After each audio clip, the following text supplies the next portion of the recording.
छात्रों का आरक्षण के खिलाफ विरोध प्रदर्शन इतना उग्र हो गया कि बांग्लादेश में तख्ता पलट हो गया। शेख हसीना को पीएम पद से इस्तीफा देना पड़ा। इतना ही नहीं, उन्हें देश छोड़ना पड़ा। शेख हसीना को बांग्लादेश सेना ने देश छोड़ने के लिए सिर्फ 45 मिनट का समय दिया था।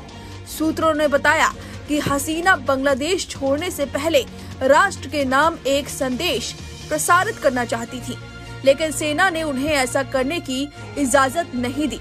उन्हें आनन फानन में देश छोड़ना पड़ा। कम समय में भारत में आने की खबर शेख हसीना की जब भारत की खुफिया एजेंसी को मिली तो हर किसी के हाथ पैर फूल गए। लेकिन भारत के सुरक्षा सलाहकार अजीत डोभाल ने उतने ही देर में बड़ी प्लानिंग कर ली थी।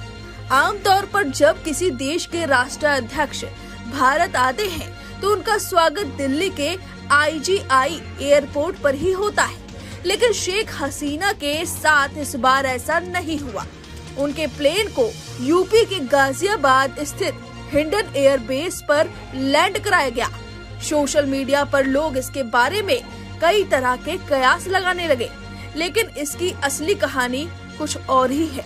इसके पीछे अजीत डोभाल की प्लानिंग थी। दरअसल हिंडन एशिया का सबसे बड़ा एयरबेस है। यहाँ वायुसेना का कंट्रोल है। इस एयरबेस पर भारत के कई परमाणु सक्षम एयरक्राफ्ट और फाइटर जेट हमेशा मौजूद रहते हैं। इसके अलावा यहाँ की सिक्योरिटी आम हवाई अड्डों के मुकाबले ज्यादा पुख्ता है।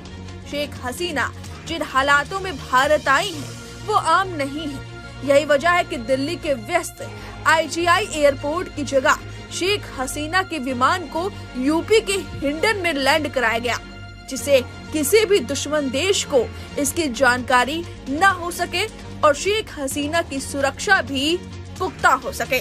साथ ही भारतीय रडार उस वक्त एक्टिव थे और उन्होंने शेख हसीना के विमान पर कड़ी नजर रखी, क्योंकि यह भारतीय सीमा में प्रवेश कर गया था और कोलकाता एयर स्पेस से उड़ान भरा।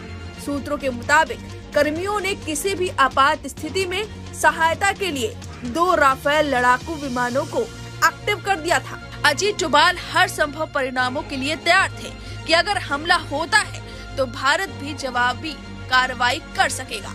शेख हसीना का विमान कहां लैंड होगा, इसकी जानकारी लैंडिंग से पहले तक खुफिया रखी गई थी। सुरक्षा कारणों की वजह से किसी भी आम इंसान को नहीं पता था कि उनका विमान कहां लैंड होगा। एक्सपर्ट्स की माने तो ये भारतीय खुफिया एजेंसियों की स्ट्रेटेजी भी हो सकती है कि उन्होंने शेख हसीना का विमान दिल्ली में न लैंड करा के यूपी में कराया। इसके अलावा दिल्ली का IGI एयरपोर्ट बेहद व्यस्त एयरपोर्ट है। यहाँ हर रोज VIP मूवमेंट होती है।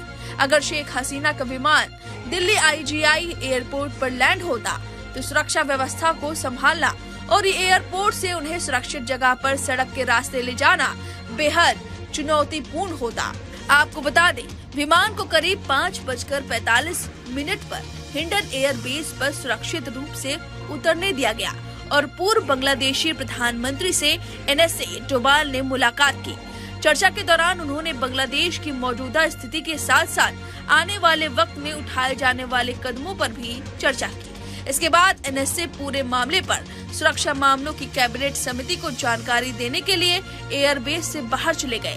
टॉप लेवल मीटिंग में प्रधानमंत्री नरेंद्र मोदी, गृह मंत्री अमित शाह, रक्षा मंत्री राजनाथ सिंह, विदेश मंत्री S जयशंकर और वित्त मंत्री N सीतारमण शामिल हुए। इस तरह से अजीत डोभाल ने पूरी प्लानिंग की थी। 45 मिनट का समय था। शेख हसीना बांग्लादेश से भारत आ रही थी। सुरक्षा के लिहाज से बड़ी चुनौती थी, लेकिन अजीत डोभाल NSA है और उनकी आंख बाज की तरह है। उन्होंने पहले ही सभी चुनौतियों को ठीक तरह से परखा और उसी तरह से बहुत अच्छी तरह से चीजों को संभाला। अब इस खबर पर आपकी जो भी राय है हमें कमेंट करके जरूर बताएं।